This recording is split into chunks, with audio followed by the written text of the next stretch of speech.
This anxiety swells up in me and I just panic. It's a big fear. I get real panicky. Fear that something will happen. Claustrophobia. Turbulence. You took your first flight, and you must have realized that the plane could crash. That one thought, though, is only enough to take you to a 2. But after that, over time, you find out about something happening to an airplane. You collect a file folder, disastrous things that could happen to me if I fly. When you start to fly, or even think about flying, you open that file folder and the first possibility comes to mind, it takes you to a 2. The next possibility comes to mind, it takes you 2 more up to a 4. And then the next possibility comes to mind, it takes you even farther.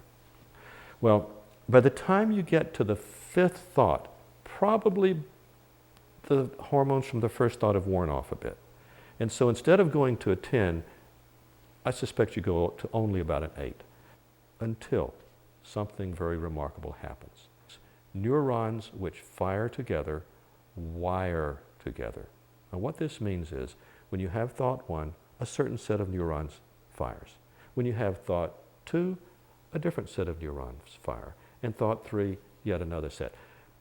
After you think thought 1, thought 2, thought 3, thought 4, thought 5, on many different occasions, at some point, they become 1 and they fire together.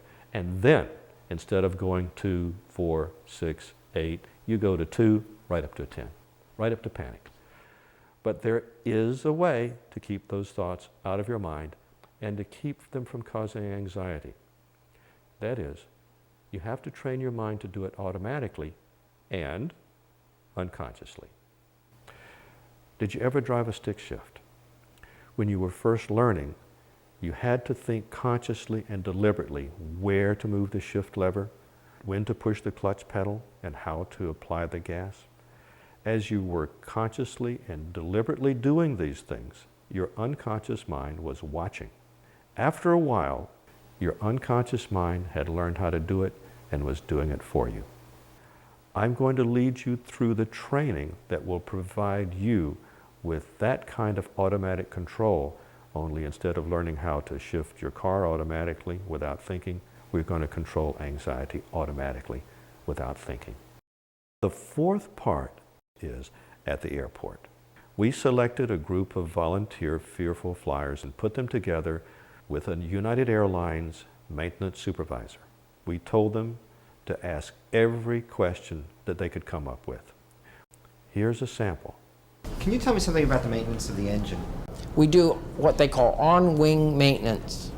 And we have a special fiber optic scope, and they look on the inside of the engine for defects. We take it off, send it back for major overhaul prior to its ever having any failure. My dad owns an airport and an airplane, and a friend came in and left his plane overnight. Small, it was a Cessna. A mud bee made a nest. See, that's what I'm afraid about, the little technical little bee that got stuck on the fuel line. What the aircraft manufacturers have done today is they have produced an airplane that has a main system, an alternate system, and a backup system, and an emergency system. So that if the little mud dauber bee plugs this up, all it does is turn on a light somewhere that tells the flight crew, the next time they land, tell somebody that they got this little light on.